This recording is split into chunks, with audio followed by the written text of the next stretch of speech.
माणगाव शहर शिवसेनेतर्फे इफ्तार पार्टी कार्यक्रम उत्साहात.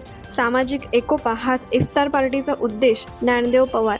माणगाव शहर शिवसेना शिंदे गटातर्फे रविवार दिनांक 15 मार्च 2026 रोजी ज्येष्ठ शिवसैनिक तथा राजीपाचे माजी शिक्षण व आरोग्य समिती सभापती ज्ञानदेव पवार यांच्या मोरबा रोड सिद्धिनगर माणगाव येथील निवासस्थानाजवळील प्रांगणात इफ्तार पार्टी कार्यक्रम उत्साहात संपन्न झाला.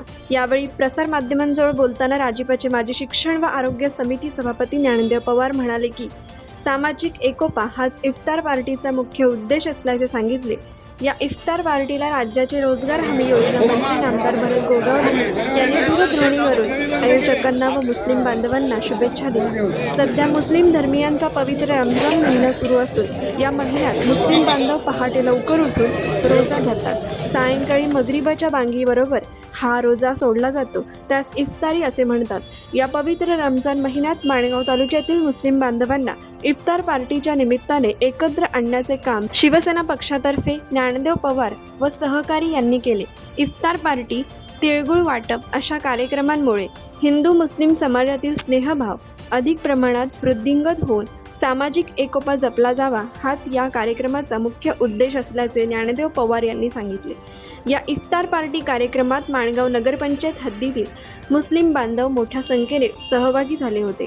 सदर इफ्तार पार्टी कार्यक्रमास ज्ञानदेव पवार, शहर संपर्क प्रमुख प्रसाद धारिया, माजी उपनगराध्यक्ष सचिन बोंबले, माजी ग्रामपंचायत सदस्य रणधीर कणोजे, माजी नगरसेवक मनोज पवार, युवा नेते डॉक्टर परेश उभारे, उपशहर प्रमुख फैमीद जामदार, मस्जिद मोहल्ला उपाध्यक्ष सिराज अफवारे, सिराजभाई परदेशी, अकबर परदेशी, हबीब इसाने, बशीर करेल, यासिन परदेशी, रऊफ जामदार, सरफराज अफवारे, आदिल गजगे, जमाल पिलपिले, सौरभ खैरे, प्रवीण बागवे, संतोष मांजरे, हाजिमिया करदेकर, इस्माईल करदेकर, महम्मद अली धुनवारे, रुमान जामदार, शहादत ताज, समद मुल्ला, मुजाहिद बागवान, सुरेश पवार, मोहज्ज मुरुडकर, चंदू गुप्ता, रशीद हाजिते, गणेश जाधव, शहानू शहा आदींसह मुस्लिम बांधव मोठ्या संख्येने उपस्थित होते.